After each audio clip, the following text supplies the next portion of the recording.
जय जगन्नाथ। आज सकाल आरंभ कली गोटे ग्लास ऑरेंज जूस पी। आपण मैंने ए वर्षर प्रथम हिंचड़ रेसिपी बनईचन ना नहीं निश्चय कमेंट जनइबे।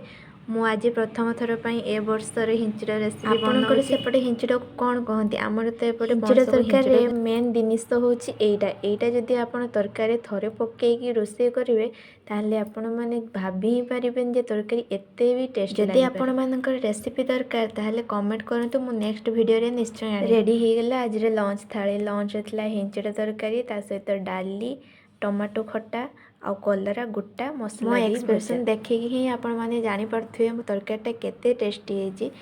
राति स्वामिनी आसले देसी चिकेन खाइबाटा पूरा पूरी जमीगला कहीं देसी चिकेन को भात आज एतिकी देखा आउ गोटे मिनी ब्लॉग रे।